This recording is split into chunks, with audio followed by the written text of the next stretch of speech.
Niger et le Bénin, la situation de crise qui perdure. Ça fait 1 an bientôt que cette crise a commencé avec la fermeture des frontières, avec toutes les conséquences qu'on a connues, les morts au Niger, les pertes économiques au Niger aussi. Donc, comme vous l'avez suivi, vous avez suivi depuis plusieurs mois, donc la CEDEAO à un moment donné a demandé à ce qu'on lève les mesures, les sanctions économiques contre le Niger. Et donc, mais après cette situation, la situation qui était une situation régionale est devenue, comme vous le savez, comme un duel entre le Bénin et le Niger. Je ne vais pas dire entre le Bénin, entre Patrice Talon et le Niger, parce que les décisions qu'il a prises dans ce cadre, c'est les décisions qui sont purement personnelles, parce qu'il n'est pas allé à l'Assemblée, même pour décider de fermer la frontière. Normalement, c'est une décision aussi importante qu'il fallait soumettre un projet de loi à l'Assemblée nationale pour demander l'avis de l'Assemblée nationale. Comme ça a été fait au Nigeria, par exemple, le Sénat a dit non, que ce n'était pas une bonne chose. Donc, Patrice Talon devait passer par l'Assemblée nationale avant d'aller à cette extrémité. Et cette extrémité, surtout, lorsqu'on ferme les frontières de façon hermétique, en empêchant même des produits de première nécessité, les médicaments, les produits qui devraient permettre aux gens, les Nigériens qui n'ont pas accès à la mer, de continuer à vivre, lorsqu'on ferme la frontière de façon hermétique, ça a des conséquences dramatiques, sans oublier des commerçants comme on a connu, des camions qui sont restés des mois à la frontière avec des denrées qui ont pourri dans les camions et les pertes économiques. Et jusqu'à présent, personne n'en parle. On dit les opérateurs économiques qui ont perdu de l'argent, qui s'occupent d'eux? Est-ce que la CEDEAO va les dédommager? Est-ce que les pays qui ont pris les sanctions vont prendre des mesures pour pouvoir tout au moins amortir les pertes que les gens, là, ces opérateurs économiques ont subi? Personne n'en parle et on continue d'aller de l'avant pour dire oui, nous, on a fait l'effort de notre côté, on veut que vous ouvrez aussi de votre côté, mais ça ne fonctionne pas toujours. Donc, on a vu cette semaine les anciens présidents, les 2 anciens présidents encore en vie au Bénin, Nicéphore Soglo, 93 ans, c'est quand même quelque chose que, à son âge, qu'il prend encore son bâton de pèlerin pour prendre l'avion, pour aller au Niger, pour essayer d'abord d'écouter les autorités nigériennes pour voir leur point de vue. Parce que depuis des mois, on a des informations au Bénin, on ne peut pas se fier à ce gouvernement-là parce que c'est un gouvernement qui s'est spécialisé dans le mensonge et les exemples sont légion. Donc, on ne peut pas se fier à ce que Patrice Talon dit, on ne peut pas se fier à sa parole. Donc, c'était déjà une bonne chose pour ces 2 personnalités-là d'aller au Niger et d'aller écouter directement sans intermédiaire les autorités nigériennes. Donc, si on regarde quand même, on a regardé toutes les images, on a vu ce qui s'est passé, même si on n'était pas dans le secret des discussions, on a vu quand même que les autorités nigériennes ont quand même dressé quand même le tapis rouge, si on peut exprimer, ont reçu ces personnalités-là avec des honneurs dignes de leur rang. Donc, c'était quand même apprécié pour apprécier en tout cas énormément au Bénin, si on en croit, à écouter les commentaires, que ces autorités ont été reçues avec les honneurs dignes à leur rang. Et ils ont pu rencontrer aussi le général Tiani qui a sûrement parlé des éléments qui font dans le fait que le Niger n'est pas encore prêt à ouvrir sa frontière. Donc, le débat au Bénin maintenant, des gens se posent la question, est-ce que Yahi Boni et Nicéphore Soglo ont été mandatés par Patrice Talon pour cette démarche? On n'a pas l'information officielle, bien sûr, mais on peut se demander, est-ce qu'ils ont besoin réellement, ces anciens présidents ont besoin réellement d'avoir l'accord de Patrice Talon avant de mener cette démarche? Personnellement, moi, je pense que non, parce que quand une maison brûle, tu ne vas pas demander nécessairement, et quand une maison brûle et tu passes par là, tu ne vas pas demander nécessairement l'autorisation du propriétaire pour pouvoir amener de l'eau, pour essayer de contribuer à éteindre le feu. La maison brûle actuellement. Le Bénin est totalement essoufflé économiquement par rapport à cette situation avec le Niger. Le port est désert. C'est vrai que Patrice Talon, en tant que personne, ne ressent rien. Il est milliardaire. Et ses ministres aussi ne ressentent rien. Ils sont payés 8 millions, 10 millions par mois. Donc, ces gens-là ne peuvent jamais se mettre dans la peau du Béninois moyen pour savoir ce qui se passe. Mais les anciens présidents, c'est de leur responsabilité aussi, responsabilité morale, de travailler à consolider la paix avec nos voisins. Et n'oubliez pas que Nicéphore Sobro fait partie je ne sais pas si Yahi Boni aussi, mais je sais que Nicéphore Sobro est dans le bureau des anciens présidents d'Afrique.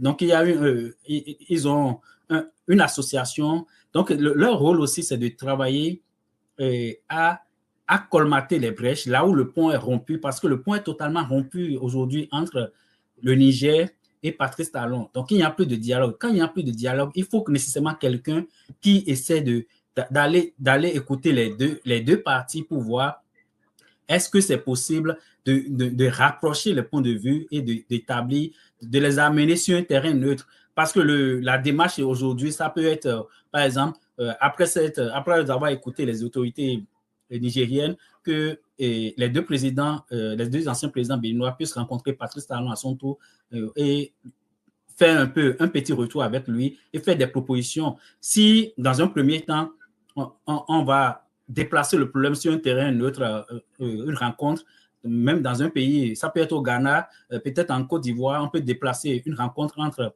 il faut même pas envisager pour le moment une rencontre tête à tête entre Tiani et Patrice Talon parce qu'on n'est pas encore là.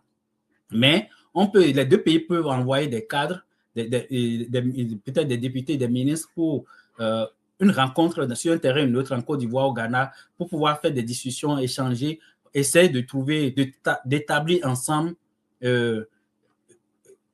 une feuille de route, d'accord? Une feuille de route qui peut permettre à trouver une solution rapide à la situation parce que les populations souffrent effectivement des deux côtés de la frontière. C'est ce que le Niger aussi, les Nigériens souffrent aussi parce que les produits doivent venir, les produits qui devaient venir, qui passaient par le Bénin, ça passe par le Togo. Selon les informations qu'on a souvent, c'est que ça prend plus de temps pour aller au Niger. Donc, c'est sûr que si ça prend plus de temps, c'est sûr que le transport doit être plus coûteux et les produits, en fin de compte, sur le marché nigérien, ces produits doivent coûter un peu plus cher que si ça avait pris l'itinéraire Cotonou, Malanville et puis Niamey. Donc, c'est des questions qui ont des impacts sur des populations. Et quand on est arrivé à ce point, il faut prendre des mesures pour pouvoir essayer de rapprocher les points de vue. Donc, la démarche est menée par des anciens présidents. Cette démarche doit être saluée, doit être même applaudie. Qu'ils aient reçu ou pas le quitus dès le départ de Patrice Talon ou pas, ils n'ont pas besoin de lui demander la permission. Ils ne sont pas ses enfants non plus. Ils sont des Béninois et ils peuvent, en tant que même anciens présidents, ils peuvent se déplacer, aller là où ils veulent et prendre des mesures, des dispositions. Il revient à Patrice Talon s'ils font les propositions de les accepter ou pas. Là, il peut dire, il a encore le pouvoir, il peut décider de ce qu'il fait, de leurs recommandations. Mais on ne peut pas leur reprocher ni les empêcher de prendre des initiatives quand ils pensent, après avoir géré ce pays, s'ils pensent que le pays est en danger, s'ils pensent que le pays est en difficulté. Donc, il faut vraiment saluer cette démarche et saluer encore le courage de ces anciens présidents, vu le poids de l'âge, surtout on voit, mais Yahi Boni est encore plus jeune, mais vu le poids de l'âge par rapport au président Nicéphore Sobro, 93 ans, qui doit monter dans l'avion, subir les turbulences, descendre les escaliers, c'est lui demander si le pays était mieux géré, il n'aurait pas fait ça. D'accord? Il devrait être tranquille chez lui, recevoir ses petits-enfants, s'occuper de ses enfants. Mais on peut aller plus loin pour voir comment ces anciens présidents ont fait vraiment preuve de grandeur d'esprit. Sinon, ils pouvaient bien se laisser rester tranquilles dans leur coin. Ils peuvent aller prendre l'avion, aller rester en France, se reposer. Qu'est-ce qui les concerne encore avec la réalité du Bénin? Ils peuvent prendre leur retraite. Et on peut aller loin même en disant, si on voit tout ce que Patrice Talon a fait subir à ces anciens présidents, ils peuvent, s'ils ont la rancune, s'ils ont vraiment la rancune tenace, ils peuvent le laisser plonger toujours dans la boue, dans cette situation, parce qu'il est incapable de régler la situation hors de contrôle. Il n'a pas les solutions. Il n'a pris que de mauvaises décisions sur toute l'année. Il n'a pas pris une seule bonne décision depuis juillet 2023 jusqu'à aujourd'hui, juin 2024. il n'a pris aucune bonne décision dans la crise du Niger. Donc, ces anciens présidents, prenons le cas de Yahi Boni, par exemple. Yahi Boni a été, les gens, il y a eu une tentative de l'empoisonner, d'accord? Patrice Talon a essayé de l'empoisonner par le passé. Ce n'est pas moi qui le dis. Le juge qui a statué a écrit un livre avec les preuves à l'appui que c'est Patrice Talon, en complicité avec la nièce de Yahi Boni, et en complicité avec son médecin personnel, ils ont comploté pour l'empoisonner. Heureusement, la nièce a trop parlé et puis l'affaire et les gens ont démantelé le réseau et ça a permis au Bénin d'éviter une catastrophe parce que imaginez que Yahi Boni meurt dans ces conditions, ses partisans, qu'est-ce qu'ils vont dire? Les gens vont, ça peut conduire le Bénin à la guerre civile en ce moment-là. Donc, Dieu nous a épargné de ça. Malgré ça, Yahi Boni a pardonné Patrice Talon et lui a permis, lui qui était en exil en France, lui a permis de rentrer au Bénin. Patrice Talon n'a pas tenu compte de toutes ces réalités et pendant la crise de 2019, il n'a pas hésité, il n'a même pas hésité à l'enfermer chez lui pendant, il n'a pas hésité à l'enfermer chez lui pendant 52 jours et en interdisant les visites, difficilement les médecins pouvaient le voir, difficilement ses avocats pouvaient le voir. Donc, malgré tout cela, Yahi Boni, je pense que son côté religieux fait qu'il a oublié tout ça. Là. En tout cas, je suppose qu'il a oublié et il a continué à faire des démarches vers Patrice Talon pour la paix dans le pays d'abord par rapport à la crise interne du pays et ici maintenant par rapport au Niger. Prenons le cas de Nicéphore Soglo aussi, tout ce qu'il a subi depuis 2016. Et les humiliations, son enfant, Liadi Soglo, a été chassé du pays sous les motifs totalement fallacieux. On n'a jamais apporté les preuves de ce qu'on lui reproche. Il a été chassé du pays. Son fils, Ganio Soglo, a été victime d'une tentative d'assassinat. C'est vrai, on ne peut pas dire que ça vient nécessairement du camp de Patrice Talon, mais jusqu'à présent, aucune enquête n'a été diligentée pour pouvoir savoir les responsables. Et ça fait peut-être 2 ans, 3 ans qu'il a été victime d'une tentative d'assassinat. Donc, on n'a pas su, on ne sait pas jusqu'à présent qui sont les auteurs de cette tentative d'assassinat-là. Donc, malgré tout ça, là, malgré les humiliations subies même par la femme de Nicéphore Soglo, père à son âme, Rosine Soglo, que Nicéphore Soglo continue de travailler, d'essayer de travailler avec Patrice Talon, d'essayer de ramener, de trouver un terrain d'entente, d'essayer de trouver un terrain d'entente. Je vais revenir sur les commentaires parce que je voulais aller un peu en avant pour ne pas perdre le fil de ce que je dis. Donc, malgré tout ça, là, parce que si on regarde a priori ce passé douloureux de ces deux chefs d'État, les rapports difficiles entre ces deux anciens présidents et Patrice Talon, c'est les gens qui auraient pu prendre leur retraite pesée pour dire, OK, laissons-le faire jusqu'où il va amener le pays et puis on verra à la fin. Mais leur démarche s'inscrit dans leur amour du pays. Ce n'est pas de ce que les gens racontent sur les réseaux sociaux, le patriotisme grégaire que les gens veulent demander aux Béninois pour dire vous devez soutenir le Bénin parce que face au Niger. Pourquoi le patriotisme, ça se fonde avant tout sur la justice. Vous êtes en train de détruire des gens au Bénin, vous détruisez vos compatriotes, vous faites tirer à balles réelles sur vos compatriotes et vous demandez aux mêmes compatriotes de venir vous soutenir quand vous êtes.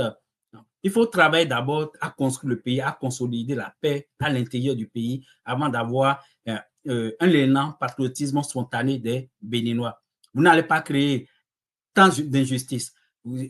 Envoyer des innocents en prison, des étudiants, j'en ai parlé tout à l'heure, des étudiants pour 4 mots sur les réseaux sociaux, les envoyer 3 ans, 4 ans en prison et demander à leurs parents d'être patriotes. Patriotes de quoi? D'un pays qui est en train de les détruire, d'un pays qui est en train de détruire leur famille, qui est en train de détruire l'avenir de leurs enfants.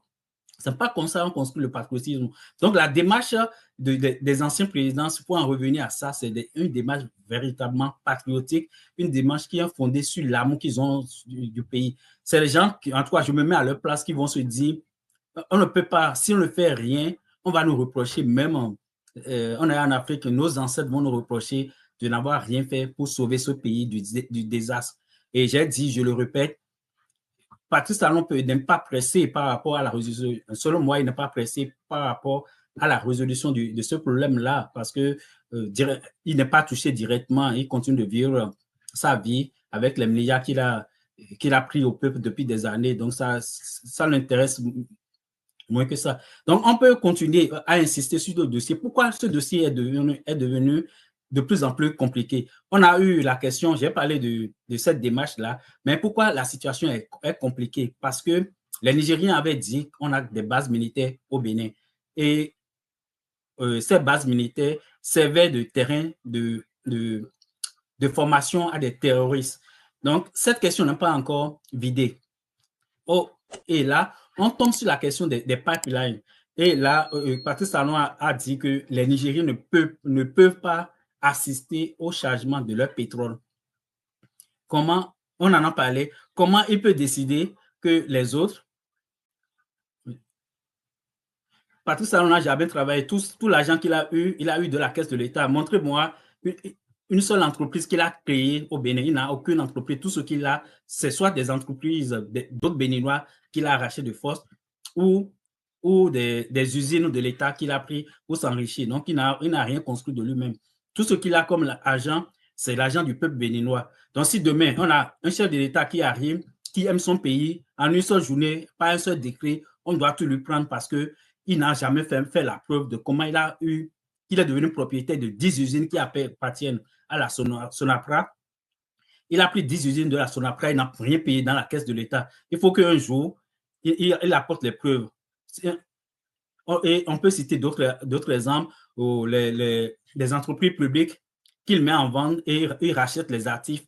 Donc, tout ça là, tout le monde connaît. C'est parce qu'il a tout en main aujourd'hui qu'il peut dormir tranquille. Mais demain, un chef d'État va venir, sur un seul décret, on va tout lui reprendre parce qu'il n'a rien construit de lui-même.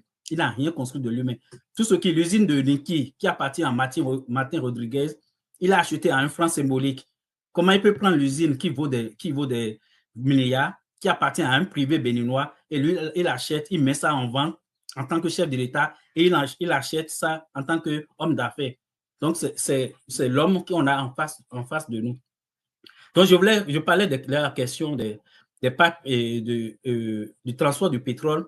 Donc, où il a interdit aux Nigériens d'être présents au chargement du pétrole. Comment eux veulent vendre leur pétrole aux Chinois et ils ne peuvent pas avoir des représentants là pour savoir quelle quantité on charge.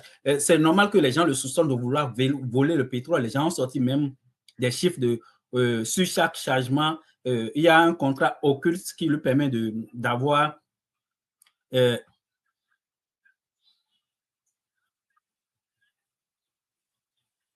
OK.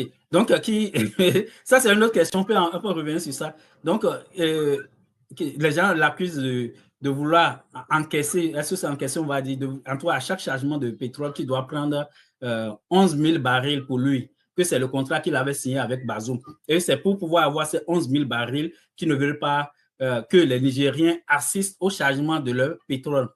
Et moi, je n'ai pas les preuves, donc je relais seulement, mais je n'ai pas les preuves si effectivement il y a un contrat dans ce sens. Mais c'est une information qui a largement circulé sur les réseaux sociaux. Mais ce qui est sûr, moi, je peux me fier à ce journal-là, Libération, qui paraît en France, qui a publié un article le 25 juin et qui nous dit ceci, qu'il y a un contrat quand même entre Bazoum et son neveu, et puis Patrice Talon. Il y a un contrat là qui permet la gestion et l'exploitation de ce pétrole-là.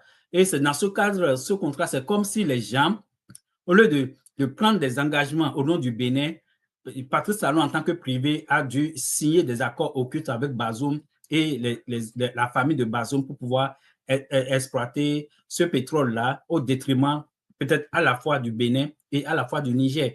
Parce que si ils ont mis comme un prix dérisoire pour le transport, parce qu'en contrepartie, lui pense il va récupérer en contrepartie des barils de pétrole. C'est possible parce que c'est un mafieux. On sait qu'il est capable de tout. Donc, ce que les Nigériens disent, les Béninois ne peuvent pas en douter du fait qu'on connaît son passé, on connaît comment il s'est enrichi, sauf les Béninois qui ne veulent pas ouvrir les yeux, mais on connaît comment il s'est enrichi au Bénin. Donc, si les gens le soupçonnent de ça, on sait bien qu'il est capable de le faire. Il est capable de le faire parce qu'il n'a fonctionné que sur ça. que sur des marchés occultes. C'est comme on l'a dit, notre ancien Premier ministre, Lionel Zinsou, c'est quelqu'un qui s'est enrichi par décret. Donc, c'est quelqu'un qui s'est réveillé un matin et quelqu'un a signé un décret pour dire, je te donne 10 usines qui appartiennent au patrimoine national gratuitement. Donc, c'est comme ça qu'il s'est enrichi et il est devenu milliardaire sans qu'il ne peut pas apporter les preuves de comment il a eu l'argent.